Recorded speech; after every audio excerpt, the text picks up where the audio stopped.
I start with facts, not fear. We lock the print template. We rotate passwords. We tighten sign-offs to 2 sets of eyes and 2 signatures. Then I set a canary, one harmless detail that only one person will ever see.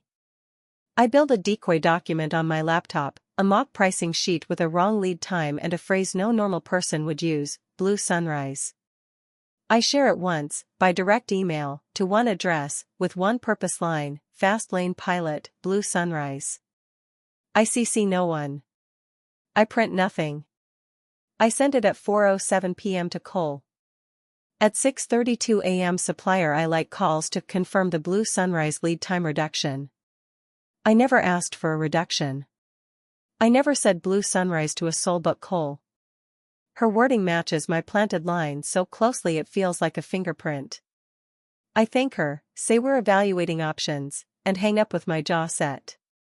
I pull door and system logs. The printer layout flip from last night traces to a back office terminal at 11:06 p.m. The badge swipe into that office at 11:05 belongs to C. Barnes. The camera above the mezzanine shows a figure in a hooded jacket leaning over the workstation at 11:07. He never looks up, but the posture is his. People move like their own signatures. Jordan watches the footage with his arms crossed. He doesn't say a word. He doesn't need to. We print the access report, the log entries, and the supplier call note. I forward the DM screenshot from the empty account to my own email again, a breadcrumb to the file that's going to matter. Then I call Harold. Keep it clean, he says. No speeches. No traps inside the trap. Facts. Witness. Paper. We ask Cole to step into the office at 8:15 the next morning. Jordan is there, eyes steady. Harold stands by the file cabinet with his hands behind his back like a judge who prefers outcomes over scenes. I sit at the desk with the folder closed and a yellow legal pad open. Cole closes the door and throws the same quick smile he had on day one. He calls me boss and drops into the chair like this is a regular touch base.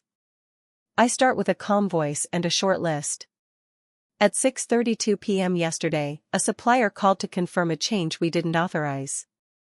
The words used match a phrase sent only to your inbox.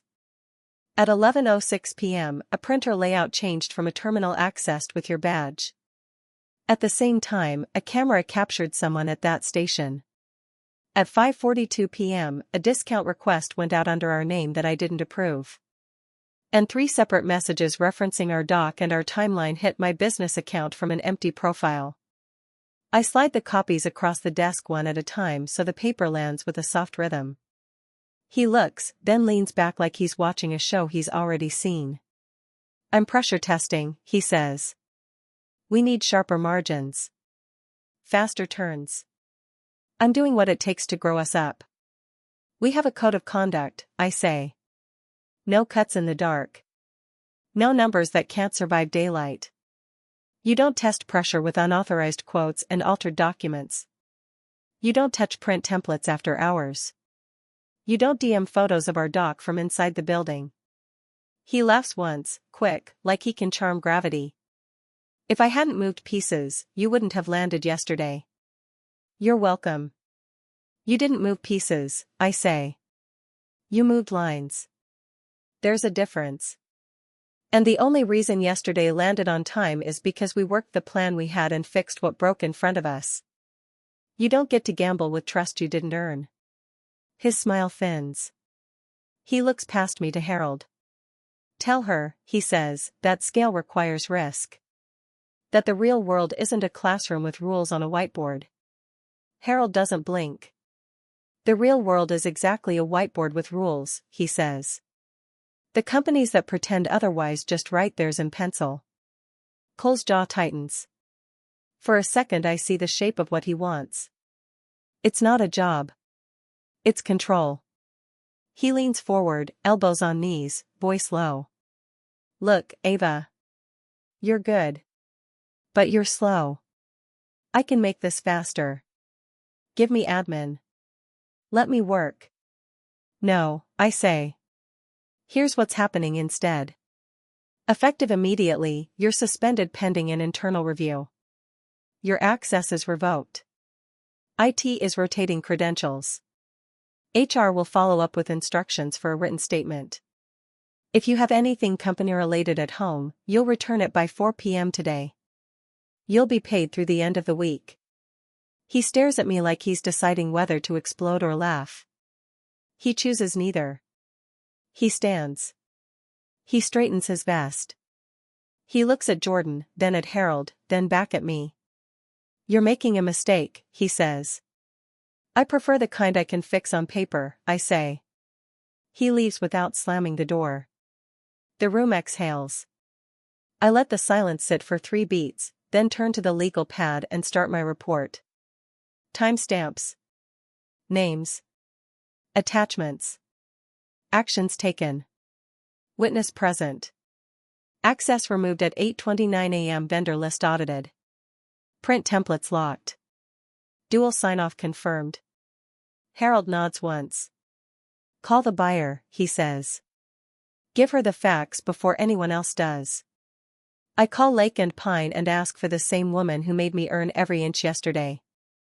I tell her we're conducting an internal review related to vendor communications. No breach of product quality. No change to the delivery plan. I confirm that all quotes will come from a single address and a single voice, mine, until I say otherwise. I offer to put the controls in writing. She listens without interrupting and then says, "Good. Keep your window. Keep me copied. No surprises." I send an internal memo to the floor before rumors outpace truth. Short. Clear. We're tightening controls. We're on schedule. Systems over heroes. Questions come to me or Jordan. No one else. By noon, IT sends confirmation that Cole's credentials are disabled and his badge won't open a broom closet. HR emails a template for the suspension letter and a checklist that reads like relief. I tick boxes in order. It feels like sweeping glass off a floor you need to walk barefoot on. The empty profile pings again. Lesson 2 is patience. I reply with a single period and forward the message to a folder labeled external, pending counsel. I print nothing. I tell Harold everything. He texts me 3 words: document. Deliver. Breathe. In the afternoon, the floor hums like it was built to. Jordan and I run a spot audit on yesterday's picks. Clean. We test the fast lane idea on 5 SKUs under observation. It buys us nothing but confusion. We erase it from the board. We move a bin 3 inches and save a second a pass. We keep that. Small honest gains beat flashy cracks every time. When the day ends, I lock the office with my own hand and check the handle twice. I look up at the mezzanine camera and let it see my face. Then I walk the yellow lines to the dock, where air smells like rain and cardboard and work. Storms don't only come from the sky. Sometimes they wear clean vests and quick smiles. Either way, the rule holds: don't chase adrenaline. Build the system. Tomorrow we deliver again. Morning brings a clean dock and a quieter heart. We stage the next Lake and Pine load before the sun shakes off the clouds. Counts snap into place. Labels lie flat. Jordan walks the line with a pen like a conductor, tapping corners that need one more strip of tape. At 9:02 the truck kisses the dock and we load without saying much.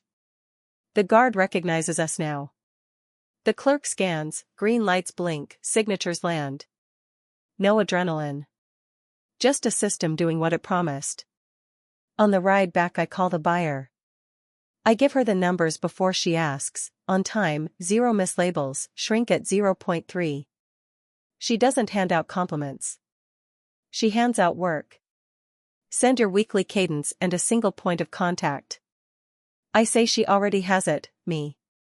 Then she says the words that matter: 90-day vendor agreement. Contingent on metrics. Don't make me chase you. I don't grin. I write it down. Back at the warehouse we lock in what worked. Daily stand up at 8:10. Red yellow green board for every checkpoint. 2 Key rule on prints and price quotes. We name the 15-minute debrief a hot wash, and we keep it blunt: what bent, what broke, what held. Jordan becomes floor lead in everything but title. I make it official with a line on the whiteboard: Jordan, cadence. Ava, outcomes. Everyone else, clarity. HR finalizes Cole's suspension. IT confirms a complete credential purge. Our council drafts a cease and desist that fits inside one paragraph and feels like a brick. I file the anonymous DMs and the lobby note as an incident with timestamps and photos. It's not drama. It's a record that will matter if someone tries to make this messy. By noon, 2 temps ask to stay on part-time. They like that the rules are simple and the praise is in the process, not the speeches.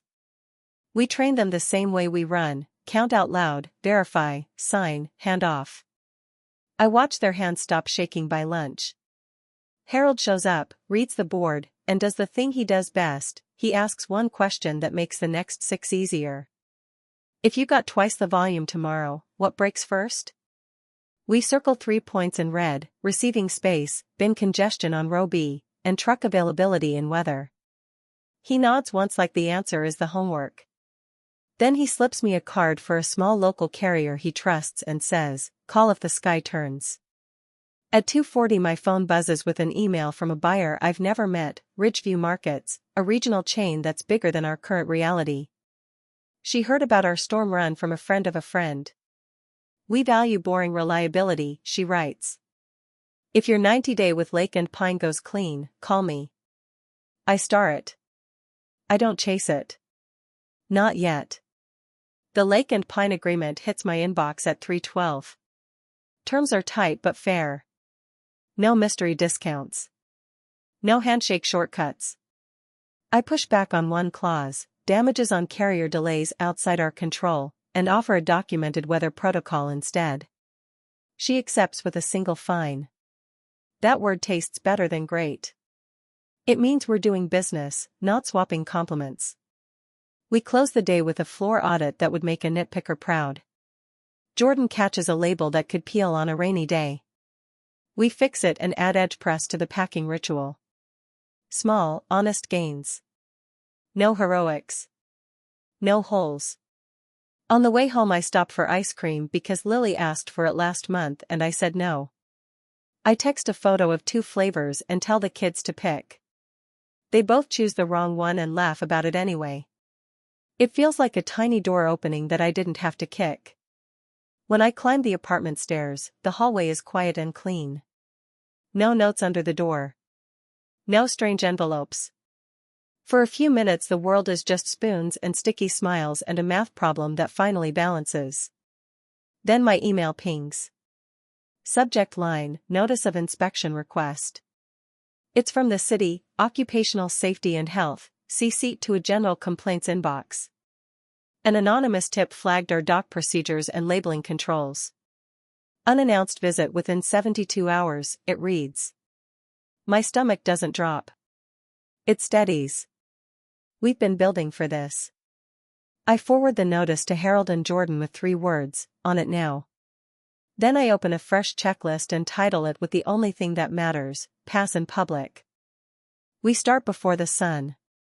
Pass in public is the first line on the whiteboard. Jordan pulls out the safety binder like it is a playbook. I build 3 lists on one page: must have, good to have, show it live. We walk the floor with fresh eyes and a red pen. Exit routes clear. Fire extinguishers tagged and dated. I wash station tested. Spill kit stocked. Pallet stacks under height. Load ratings posted on racks. Forklift log signed. SDS sheets printed and easy to grab. PPE available at the dock and actually used, not just hanging on a hook for show. We add 2 small things that are not small at all. Tape a bright stripe at every trip hazard. Post a 1-page "what to do if" at the dock door where eyes cannot miss it. At 8:10 I gather the team by the receiving bay. No speeches. Just instructions. Today we work like a glass box. If the city shows up, we do what we do. We answer what we know. We never guess. If you see something, point to it. If you do not know, point to me or Jordan. We cover language access. We cover break times. We cover who drives what and who never does. Every head nods. Hands loosen. I send an email to Lake and Pine before anyone can wonder. Heads up. City inspection within 72 hours. We welcome it. I attach our dock procedure and photo proof of the last load. The buyer replies with one word. Good. At 9:20 I post a short message on our business page. Open Operations Day. We will livestream our process at noon. No filters. No music. 30 minutes. Watch us work. It is not a stunt. It is a mirror. I hit publish and put the phone down so I do not start counting hearts and eyes. Harold arrives and walks the floor without touching his phone. He checks the same things we checked. He does not find much to change, which is the point. He stops at the whiteboard and taps the title. Pass in public. That's the job every day, he says. Whether a camera is rolling or not. At 11:37 the city arrives early. Two people in navy jackets with clipboards and polite faces that do not smile. The lead introduces herself as Inspector Turner. She asks for the person in charge. I say my name and do not raise my voice. We step into the office and I hand her our binder, our training logs, our near-miss log with 3 entries and 3 fixes. She nods and says let's see the floor. We start at receiving. Jordan demonstrates the hand signal we use when a pallet looks unsafe. He shows the dock plate check we do every morning. Inspector Turner kneels to look at the plate feet like she might find a story there. She does not. She asks who is forklift certified. 3 hands go up. Only those 3. She checks the cards. Dates match the log. She points to a row of pallets. Maximum height. I answer without looking down. 60 inches. What do you do when a stack leans? We break it down and rebuild it. Show me. We do. She asks about lockout-tagout. Jordan walks to the power panel and points to the tags like they belong there because they do. She asks who trained the temps. I say we did and hand her the sign-in sheet with times and topics. She checks the clock. The times are honest. She asks to watch a labeling run. We run one. She does not look at our faces. She looks at our hands. Midway through she asks for the last 2 weeks of delivery documents. I give her the files and the photos. She flips to the storm day and pauses. You delivered in that, she says, neutral. On time, I say. She does not say good. She writes something and keeps going. At noon I nod to Jordan and he taps the phone on a tripod. We go live to a small audience that grows by the minute. No speeches. I walk the camera through the route a box takes from dock to truck. This is what we check. This is where we count. This is why a peeled label costs more than a roll of tape. People comment in short lines. Simple questions. We answer without showing names or numbers that do not belong online. Someone asks what happens when we mess up. I point to the near-miss log. We log it, fix it, and bake the fix into the process. We do not blame people. We blame bad steps. Then we rewrite the step. Inspector Turner watches the last 3 minutes of the live stream with the corner of her mouth thinking about a smile. She closes her clipboard and asks to step outside for a call. When she comes back she has 2 notes. Add Will Chalks at dock number 2. Move the I wash sign higher. She prints a short form from a portable printer and hands it to me. Inspection passed. Minor corrective actions listed. Deadline 7 days. She shakes my hand like she means it. She looks at the team and says thank you for your time. Then she is gone. The air moves different after. Not loud. Not cocky. Just taller. The temps stand a little straighter. Jordan caps his marker and finally lets his shoulders drop. Harold reads the form like it is a poem. He taps the 2 notes and says add them by close. We do. Then he looks at me like he is weighing something he has been holding. You built a room that can stand with the lights on, he says. Good. Now build one more. My phone buzzes with 3 things at once. A message from Lake and Pine. Congratulations. Send your 90-day cadence and escalation tree. A DM from the empty profile. Lesson 3 is reach. And a calendar invite from Harold. Tomorrow. 8 a.m. Subject line, Parma. Parma is 15 minutes west when traffic behaves. It is also a small warehouse on a short lease and a chance I did not know was on the table. I look at the invite and feel my pulse lift. Expansion is not a speech. It is a calendar with dates and a checklist that will make or break the next 6 months. I text Diego and ask if he can meet at 8:30 with a notebook and a tape measure. I text Jordan and ask for a fresh copy of our setup list and a guess at what breaks first if volume doubles. He replies in 1 minute with 3 words. Receiving. Bin flow. Trucks. I stand in the dock door and look at the rain drying on the asphalt. We passed. In public. We did not hide. We did not flinch. The note in my drawer still exists.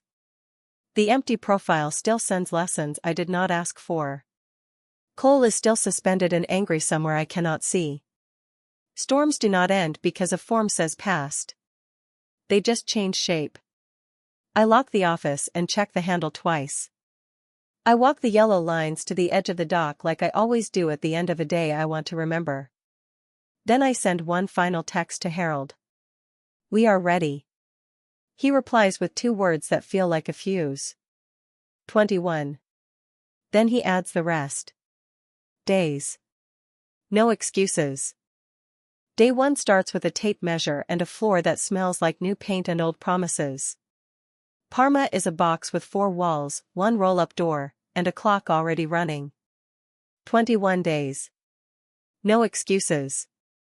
Jordan walks the perimeter clicking his pen. Diego drops a stack of pallets and grins like a man who makes problems smaller with his hands. I draw the flow on concrete with blue chalk. Receive. Stage. Bin. Pick. Pack. Load. Then I walk it with my feet until the route feels like muscle. We move fast without hurrying. Shelving arrives missing bolts.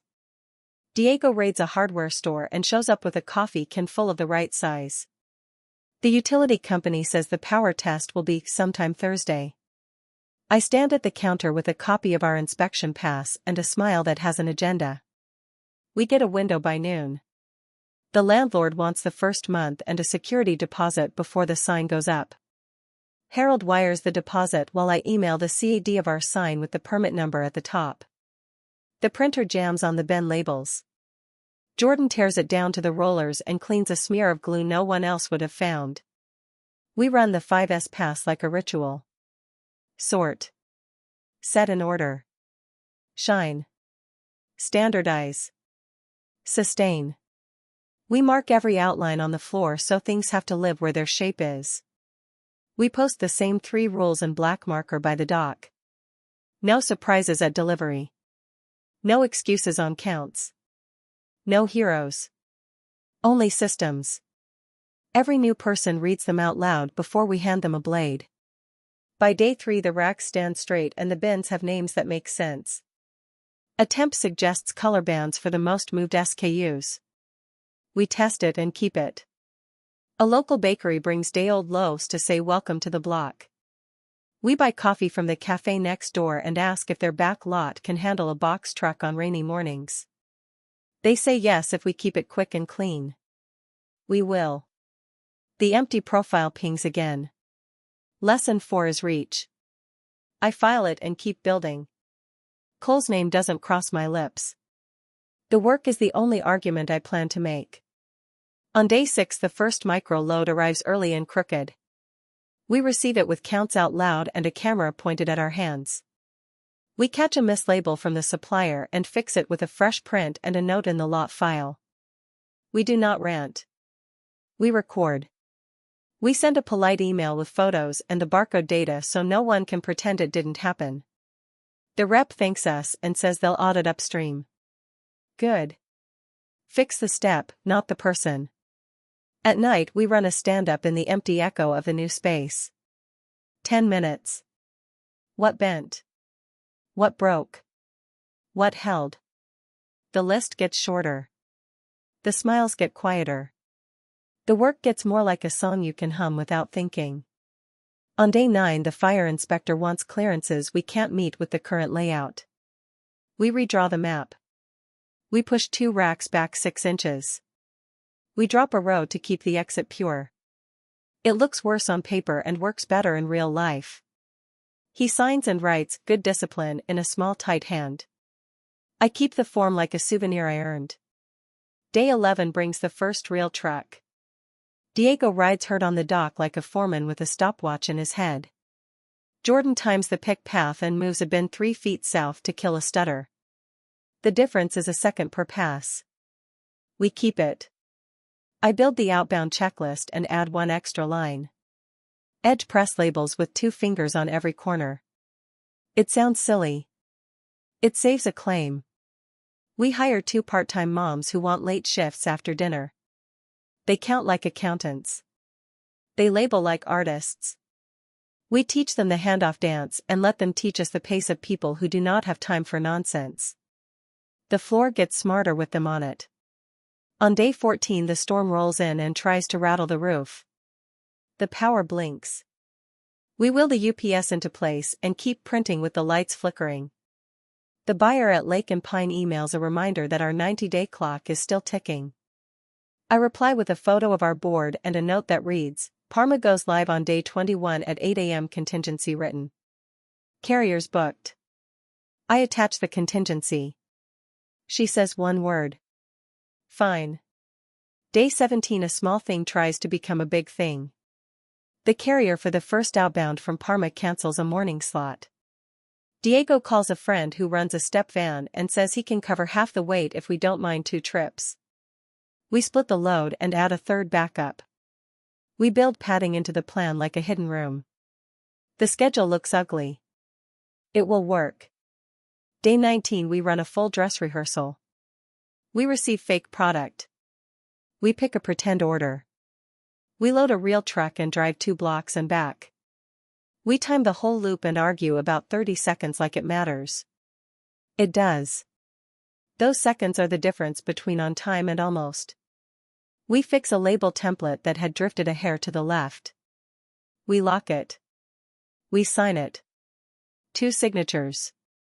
2 sets of eyes. No room for I thought. The night before go live we sweep the floor until it shines. I write pass in public on the whiteboard even though no one asked for a show. Harold walks in, looks around, and says 4 words. Open the door. Deliver. Then he puts a small brass bell on the packing table. Ring it on clean firsts, he says. Not on luck. On process. Day 21 starts quiet and cold. The trucks nose in like they belong here. We run counts with voices steady and hands sure. Jordan calls the cadence. Diego moves the dock like a conductor. The new team hits their marks without looking for praise. I walk the route with the same blue chalk in my pocket and feel nothing to fix. The checklists fill with initials. The clock runs and does not scare me. At 8:47 the first outbound from Parma rolls. The labels lie flat. The straps sing when they tighten. The driver signs the manifest and pulls out with a wave like he'll be back tomorrow. He will. I take a photo of the empty dock because I want to remember the shape of this space without a truck in it. By noon the second run lands. I text the buyer the photo of the signed slip and a short sentence. Parma live. On time. 0 misses. She replies with something I have not heard from her yet. Good work. Keep it boring. I stand in the doorway and let the cold air hit my face. My hands shake a little because my body remembers storms even when the sky is blue. Jordan rings the bell once. Diego claps once. We go back to work. That night I take the crumpled note off my fridge and slide it into a small frame. I set it on a shelf in the Parma office between the safety binder and the brass bell. Harold stops by, sees it, and folds his hands like a man who has seen a lot of doors open. He nods once and leaves without a speech. Here's what I learned, and what I will teach my kids every time a day feels too big. Be kind on purpose. It opens doors, but only if you are ready to walk through them. Build systems that survive weather and people. Trust feelings. Verify facts. Make small honest gains. 1 second per pass becomes an hour by Friday. Pass in public. Work like the lights are on even when they are not. Do not chase adrenaline. Chase repeatable. Boring is the new heroic. The sweetest revenge is living well and paying it forward. Tomorrow I will pay it forward with a steady dock, a clean count, and a bell that rings for the right reasons.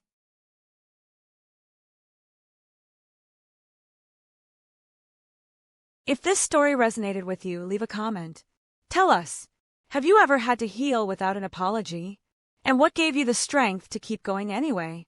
Speech balloon, you never know. Your words might be exactly what someone else needs to hear today. Bell, like, subscribe, and share if you believe in turning pain into power. And remember, your story isn't over. It's just beginning.